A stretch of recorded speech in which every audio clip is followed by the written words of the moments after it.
Okay, everybody, welcome back to Bullet Basics. Today we're talking about the M&P 22 pistol. We're going to break it down. This is kind of a first impressions video. It's been out for a few years, and that's okay. We're going to do a first impressions video anyway to just kind of give you what our first impressions are and how that changes over time. This is going to be one of those, we have actually a couple of these pistols. We're going to compare them all side by side in a big video like we did with the concealed carry guns, and so stay tuned for that. It will be linked up here when it's live. It's not going to be live for a little while. But when it is, we're really excited because this is one of the guns we're most excited to do and then compare. So this will be our first impressions, but then you'll have to see our comparisons later.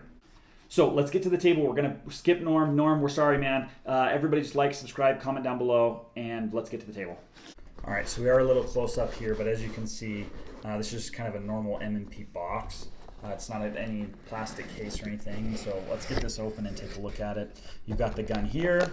So I don't know if I mentioned at the beginning of the video, this is going to be kind of a first impressions video and first shots video, and so we'll do the first impressions right now, and then we'll do first shots here. As you can see here, the gun comes in this blue plastic thing. So as you can see, after we've gotten out of the plastic, it's a really good looking gun. What else have we got here? Pull this baby up. We've got an extra magazine. We've got our lock, instruction manual, that kind of good stuff there, kind of sticking out there. Looks like we've got some sort of Allen wrench here to make adjustments and whatever else we need to. And that's really what comes in the box. Nothing else special there. Okay, so here it is. The M&P 22 Compact, I guess I should correct myself from earlier. Really good looking gun, just like the rest of the M&Ps. I think it's pretty sweet looking. It's got two magazines that comes with it. Both are 10 round, I believe. I'll annotate differently if it's different than that. Really, really cool. So as you can see here, there's no flare in the mag well down here at the bottom. The magazines are metal here, so getting them in and having them come out is actually really nice. I have to say I really like that. They come out really nicely.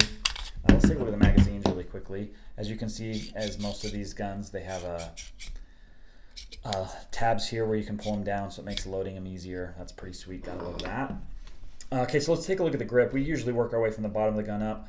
So if you're looking at the grip, it's kind of that same. If you've ever had an M&P, it's kind of that, or touched M&P at all, it's kind of that same style. It's nice. It feels comfortable. It's smaller than kind of some of the bigger M&Ps are, which is a negative to me because I would use this gun to kind of train alongside my my M&P 9s, and so I wish it were bigger, but it is what it is. It's a nice gun. Okay, let's move up. We've got obviously a thumb safety here, and it is on both sides. And that's kind of nice for those people that want to have that. I probably won't use it all that much. I will say that it's a very positive feeling safety, and so I don't think it's going to get actuated accidentally. It is kind of big, though. As you can see, it's on both sides there, pretty wide, and so maybe you would accidentally do it. Just so you know the parameters of how I'm looking at this, I wouldn't really look at this as a concealed carry gun. I just don't conceal carry 22 pistols at all. I'd much rather go with a centerfire cartridge, and so if you would, I guess take this through that lens anyway. So I will pull the trigger for you guys. I almost forgot it does have a magazine disconnect, so you can't pull it if the magazine's out, which is kind of annoying. But as you can see there, it's a nice trigger, very weak reset. It's like one of the worst. You can't even feel or hear it. You can hear it if you're listening. Anyway, that's all we'll pull it, but that seems to be a pretty good trigger. Nothing really to complain about besides that reset. I don't really prefer it. Just not very good. And I love M&Ps. I own quite a few of them, and so that is one of my complaints. It's got that hinge trigger with the safety back here.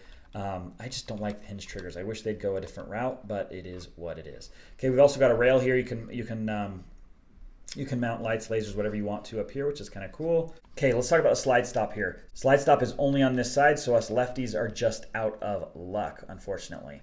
There's no serrations up here, which I wish there were. I like them up there. I think it looks nice, and it's kind of a functional thing.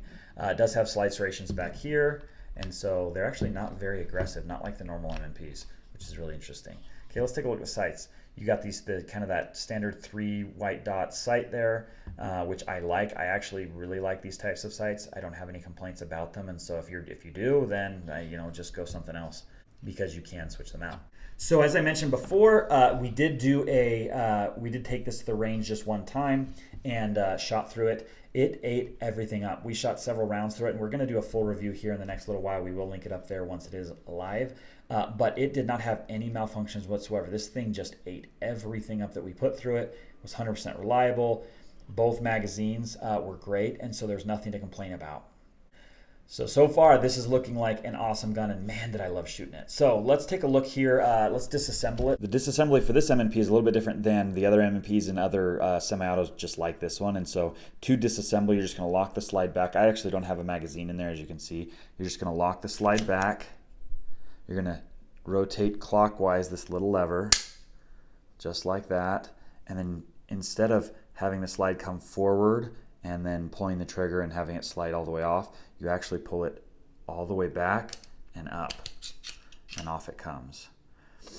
And then, as you can see here, the captive guide rod and recoil spring are here. As you can see, the barrel is fixed there. It doesn't come off like other pistols like it, and so a little bit different of a design than the other M&Ps. To reassemble, you're just going to slide the guide rod recoil spring on. You're going to, as you can see here, kind of fix this front side over and then just pull back till you're all the way back as far as it will go.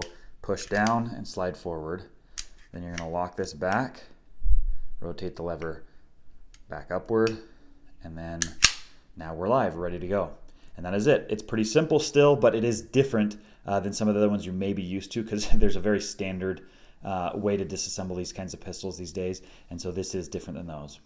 There are a number of safeties built in this gun, more than most other pistols, so I wanted to mention those. The first one is the magazine disconnect, so if the magazine's out of the gun will not fire, it just locks it up. That's one. Some people enjoy that. I don't enjoy that one as much. I'd much prefer that it, we just keep the safety on that one in our head. Another one being here, this internal lock, which actually, if you can see that, let me put the safety up. It's only accessible when the gun is on safe, and so when the safety is up. Otherwise, you can't lock or unlock the gun, which is an interesting feature. But you can lock it, and then when it's locked, you can't do anything with the gun. It's totally seized up. Obviously, as you can see what I'm doing here, there is that thumb safety there, and that's pretty standard. It's a pretty wide one, as I mentioned, so there is that. And then another safety would be the loaded chamber indicator, or at least the hole there that you can see in and see brass. That's definitely one that I think is very useful, because why not? If you're just going to cut a tiny bit out there so you can see it, it's worth it, so you can just look down there and see, is there anything in the chamber or is there not? The last real safety is the trigger safety here, as most have. This is the hinge trigger, though, as I've mentioned.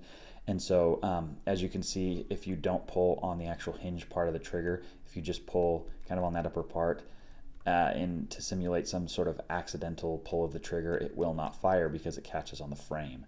And so, as I said, there's a number of safeties built into this gun, and so for somebody who's a little bit more nervous, or somebody who wants those redundancies built into the gun, it has those, and it's definitely something that you can make sure is very, very safe, in whether you're with the gun or not, as you've stored it, should be in a safe or something anyway, but you can just make sure that it's very, very safe, and you don't have to worry about it.